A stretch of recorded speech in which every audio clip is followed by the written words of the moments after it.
strokes the three from the left wing. Gagliardi, why not? He's feeling it. He's from three. Goodness. Junior down the lane, drops to Rainwater for a two-handed slam. That's what you do. He will tear down a rim this year. Largy able to blow by the pressure. Now a lob. Rivers throws it down. Cato tries it again. You bet. Caleb Cato, back-to-back threes. Welcome back to Screecher Report. It has only been a week since our last podcast. That's not true. It's been like a lot of freaking months. Like a half year? Yeah, at least. November 2020 was the last one. Yes, but we are still a part podcast, part other media types. And hence our slogan, articles, podcasts, Eagles. We also tend to Eagles on the side. Yeah, we dabble in Eagles. We go to the Eagle habitat. The sanctuary. And nurture them and shout out Calusa Nature Center. Pet the eagles, so. Right. And anyways, I just want to let you know this episode of Screecher Report is brought to you by and endorsed by Michael Jordan. He reached out to us and said, guys, I love what you do. I wish that I were you. Yeah, he really wishes when he was playing ball that he had done a podcast because he realizes he could have been a lot more successful. Yeah, yep. I mean, really, it would have taken his game to the next level, and I think that his career was okay. But yeah, you know, people know who he is.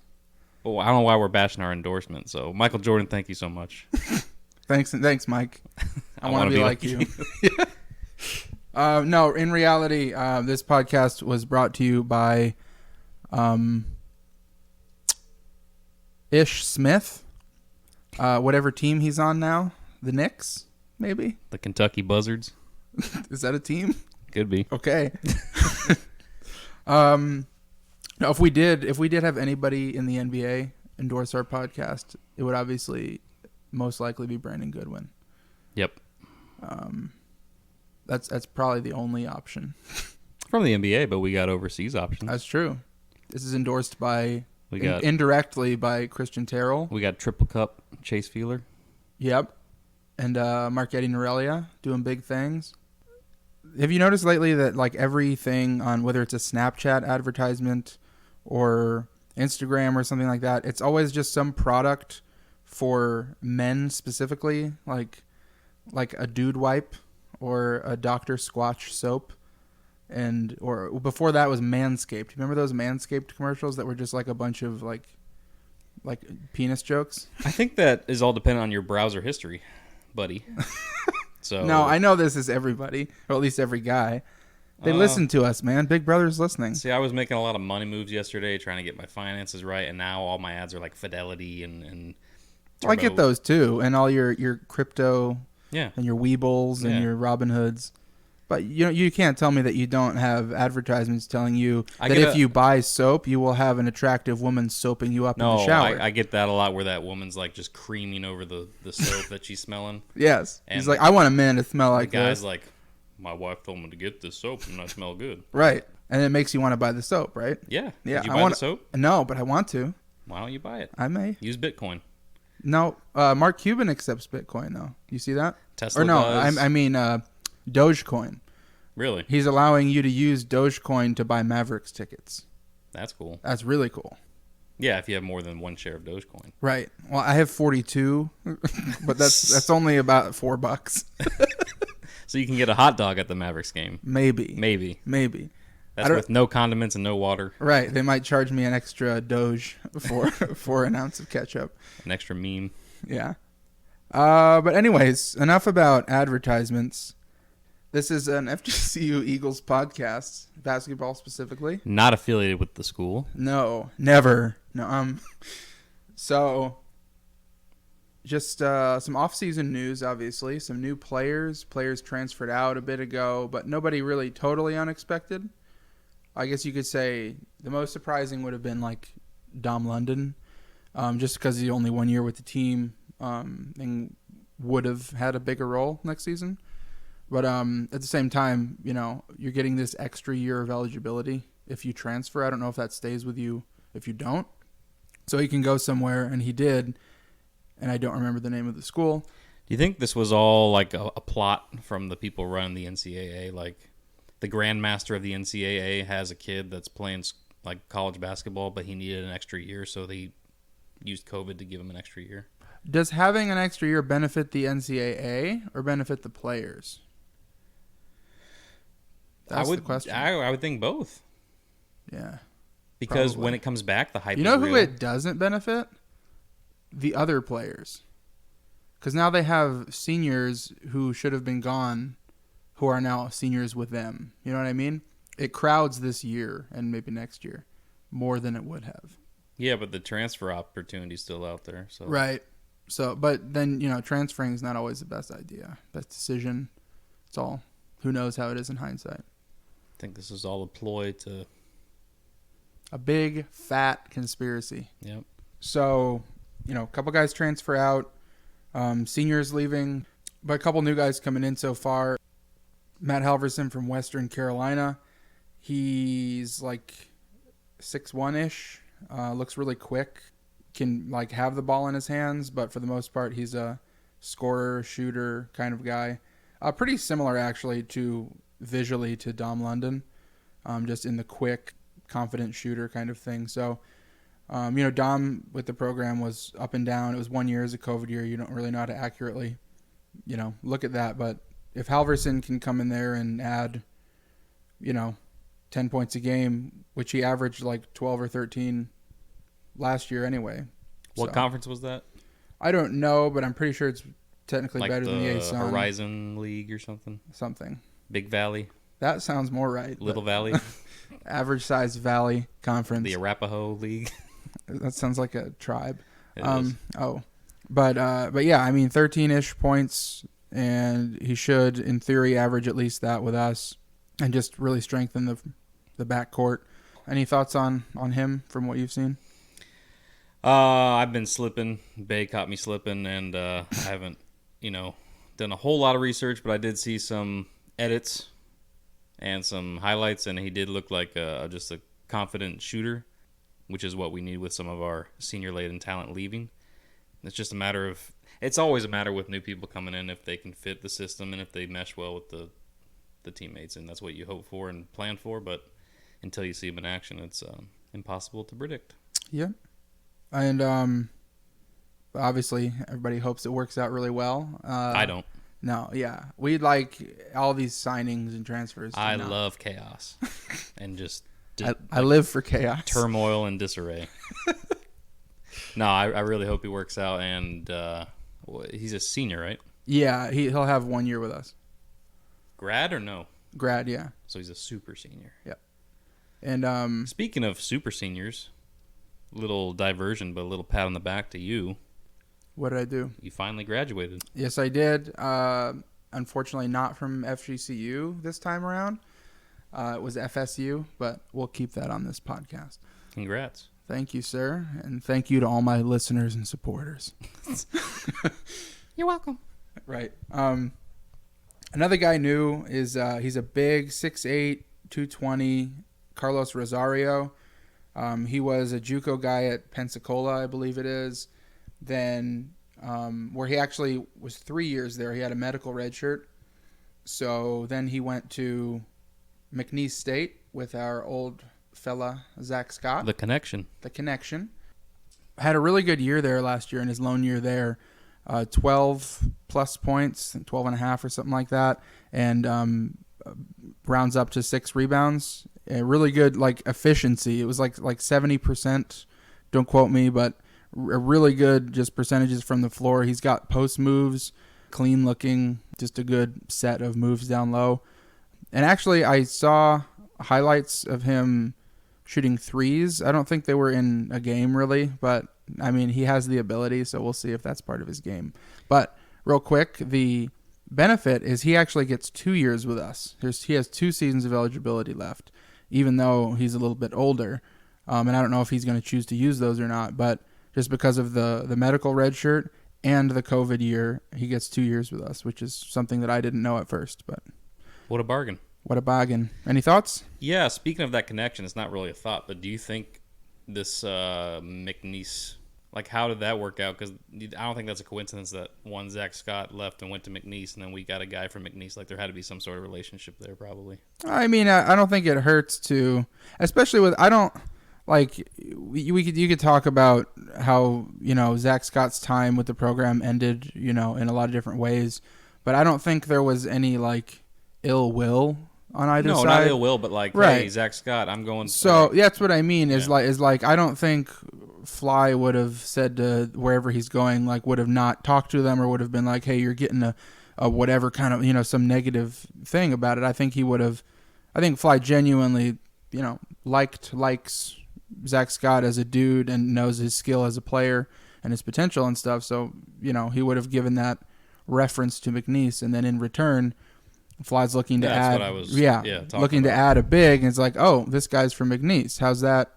And then, reach out to the same coach that reached out to you about Zach Scott and say, what's your scouting report, But I'm excited about him. One thing that's interesting is I thought they'd bring in a more of a 4, but it looks like he's, based on McNeese's starting fives, he has played 4, and he did a little bit last year, but for the most part, especially towards the end of the season, he was a 5. So it's like, does that mean we're going to see more Zach Anderson at the 4 in bigger moments? He played quite a bit as a freshman.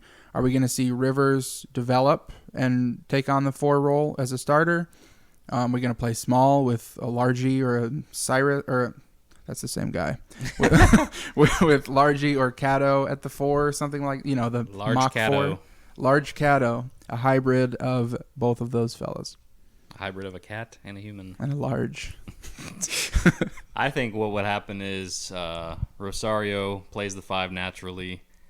Then you have the hybrid, not the hybrid, but the combination of Rivers at the 4 probably starting with Anderson still getting his feet wet in at the 4. Maybe even slide Anderson to a 3 in some scenarios. I think in the future he could be a really good 3. Think Jamel Jones, something like that.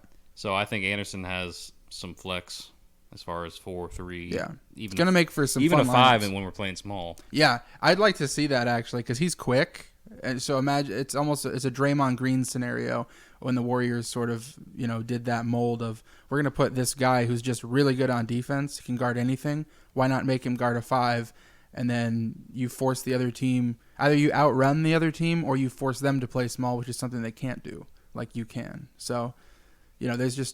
It's super early, obviously. There might be more players. Mid-season transfer last year, Andre Weir is a freshman.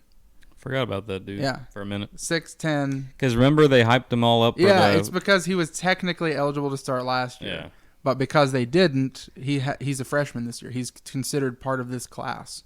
So, a guy who was... So, FGCU social media, was that just clickbait? You got some splaining to do.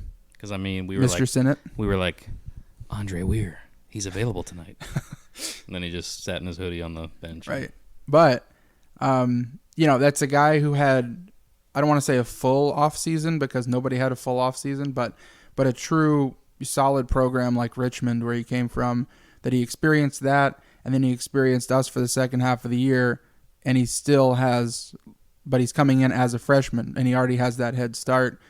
I'm sure he's been working on his body, been working on, whatever he needs to work on the floor. We haven't seen him yet, but a guy who's 6'10", 265 in the ASUN, that's just, if he's got the will, if he's got, all of that, he's going to be a monster coming here soon. So he'll slide in. I imagine mostly at the 5 just based on size, but I'm sure it'll be just a really good contributor.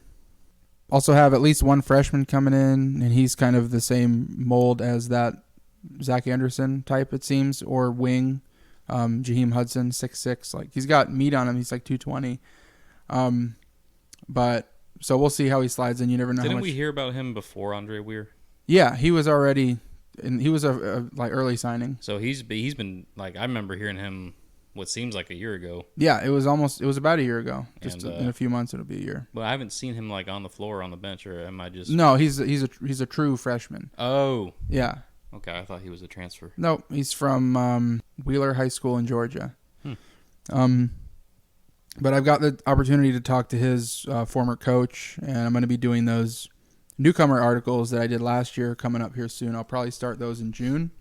I think you should do a podcast series on the side where you just read your articles like an audiobook. Should I do an accent? No, I'll just read it like Andre Weir, the story of... Andre Weir was born in X Town in the year maybe 2001. I don't know how old people are anymore. Yeah. Or should it be like David Attenborough from Planet Earth? That'd be good too. Andre Weir slowly dunks on his opponent. Something like that. Yeah. And retreats back to his nest for cocooning. Yeah, that'd be He's great. a butterfly, dude. That'd be great. Yeah. Well, that's something on the side. I'll have to We need funding for that. talk to my people. Yeah, hit us up. Give us money. That's another little exciting announcement. Besides all these articles I have coming up, I'm going to be doing a pretty big one that catches up with a bunch of the founders of the team, like the guys from Sweet 16 days, just seeing how they're all doing, seeing, where we can catch up with them if they have any businesses, podcasts, whatever the hell else. That's going to be a good one. I'm going to be doing an article about inaugural coach Dave Balza also. He recently retired from coaching, but, if you know any history of FGCU basketball, he was here the entire time, right up until those Dunk City teams when Enfield came in. He led the program from an NAIA team to a D2 team to those initial struggling, obviously, just that's a big transition to D1 team. And so just to sort of honor his, contributions, we're going to do a little article on that. Those should be coming out in likely May.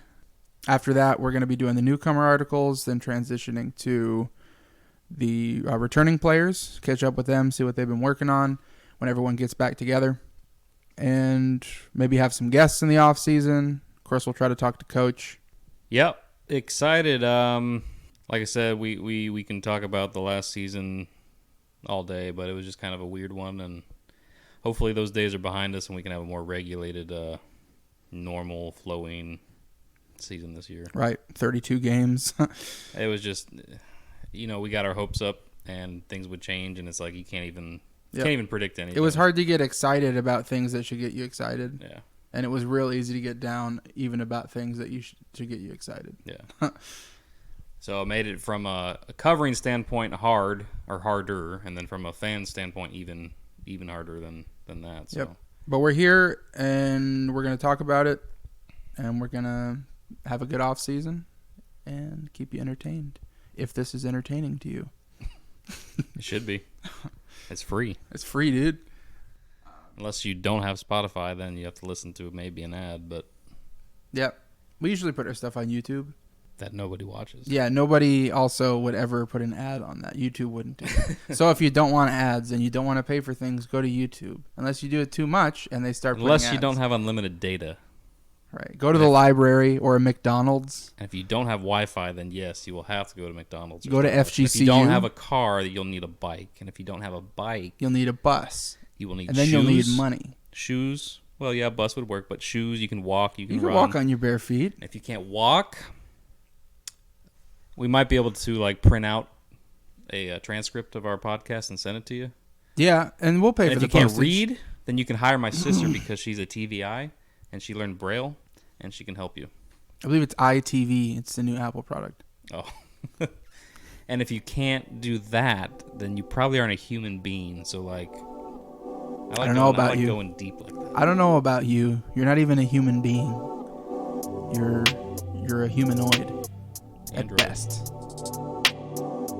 We actually had the opportunity to talk to head coach Michael Fly about some of the new signings and just how the off season is going so far. So enjoy that. Well, welcome Michael Fly to the podcast. We're happy to have you on. So just in general, how has the off season been so far? It's obviously another year in a row where it's a weird off season, but in theory it's a little bit better, at least expected. So just how have things been so far?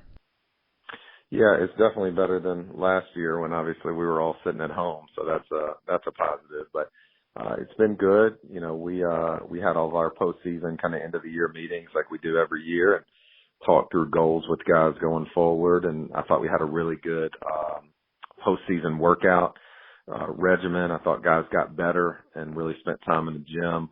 We did a lot of not just, and we didn't get to do this last summer because of the pandemic, which I thought hurt some guys' development, but we did skill work, but we also took the skills that we worked on and then did one-on-one stuff. And so we let that skill work now go into, okay, now you've worked on the skill. Now can you use that skill in one-on-one situations? So I felt really good about our postseason workout plan. And then obviously on the recruiting front, we're excited about what Matt Halverson and Carlos Rosario are going to bring to the table, and still have a couple of open scholarships. So we're still recruiting and still working towards that. But so far so good. It's been a good off season, and excited to get these guys back in the summer and get going. For sure. So as you mentioned, still a couple open scholarships, hot on the recruiting trail. How was that aspect a little bit different than last year? I know at the time we were talking about Eli Abayev coming in, and you had mentioned the first time you had ever had someone commit who hadn't even seen the campus yet. How was that this year? Yeah, that's the new norm as of right now. I do think there's going to be some guys probably push some decisions back a little bit because now the NCAA, I think it's going to be June 1st now that things are going to open back up. So there will probably be some guys that want to take visits and that kind of stuff in terms of their decision. But it's been good. Matt and Carlos, I think both in terms of getting to know them over the phone, I think they're about the right type of things. I think they're about winning first and foremost, which is important obviously to us. But yeah, it's just a different climate. It's all Zoom calls. It's all, all virtual, obviously guys not being on campus. But we're going to, the nice thing about where we are in terms of how many guys we return and adding to really experienced guys, there's not pressing, we have to go get this needs in terms of just filling out a roster. So we want to make sure anybody that we bring in here is going to fit, from a basketball standpoint and also from a cultural standpoint in terms of what we're trying to do. As far as off-season schedule goes, I know most guys come back in the summer. Is that when we're like a June, July situation? Is that when we're expecting the newcomers to show up as well? Yeah, I think June 28th is, I believe, the first day of classes. So those guys will all start getting in. They're all heading home here after finals. So they'll start getting back, into June around that date. And we'll go to class, work out. I think it's 6 weeks in the summer. And then they'll take 2 weeks, go back home, and then we'll get ready to rock and roll in the fall with our group totally complete. Speaking of the new guys, Matt Halverson, Carlos Rosario, for Matt, when I see him, when I first looked at highlight videos or whatever it may be, I see actually a lot of Dom London in him, just similar heights, kind of that quick twitch and confident shooter. Matt's got a ton of experience and success. Just can you speak to what kind of player you sort of were looking for when you went after him? Yeah, well, obviously, we wanted to address shooting. I thought last year, I thought we'd addressed that from a recruiting standpoint. And in fairness to, two of the guys that we brought in to kind of fill that need were Dom and Victor. And unfortunately, like most of what we were dealing with last season, I didn't think those guys really got a fair shake in terms of opportunity and consistent minutes to be able to shoot the ball at the level that, good shooters need to shoot the ball at. So part of it is, Matt is a proven shot maker at the Division I level. Obviously anytime you can bring somebody in that's broken 3-point records in the conference and at their school, I think that's a positive. The other thing, just in talking to people in his league, I think he's highly competitive, and I don't think he's a freak athlete by any means, but I think he really works on the defensive end. He'll take charges. I had multiple people call me from their league and say, man, that's a good one. He's a competitive, guy that you want on your side. So I think he brings experience, but most importantly, I think he brings shot making ability. And if you watch his clips, he's got enough off the bounce that he can go create. He can finish with either hand. So I just think he's a really steady hand shot maker that's going to help us quite a bit. Cool. I think I saw somewhere that he did a little bit of point guard duties as well. Obviously, he's probably being looked at as more of the, a 2 per se, but definitely see some versatility there. Yeah, he can he played point some at Carolina for those guys at Western Carolina in the past, and I think that that's something in stretches he can do. It's not his natural position, but he's a good enough player. He can play the one in stretches when he needs to. Awesome. Totally different type of player in Carlos Rosario, but looks like a strong, just super efficient in shot making, knows his role, just a huge variety of post moves when you watch some of his tape. Just sort of same question, what were you looking for in a guy when you ended up with him, and what does he bring to the table? Yeah, same thing that Matt told me when Matt committed. Both of those guys were immediately, Coach, we want to go somewhere and win a championship. I mean, that's what it was about. It wasn't about shots, numbers. It was about we want to cut the nets down. And so obviously that's the goal we have here every year. So I think that winning expectation is what attracted me to Carlos, just like Matt, in terms of, both of those guys were double-figure scorers coming from the programs they came from. So they do have a lot of experience, but with Carlos, I thought he gives us some versatility in terms of he can jump hook with either hand. He catches, almost everything around the rim. He's not a high flying dude, but he's a finisher. I mean, he's a catch finish. He's a jump hook with either hand. He knows who he is. He's not going to venture out on the perimeter. He likes playing inside. He likes being physical.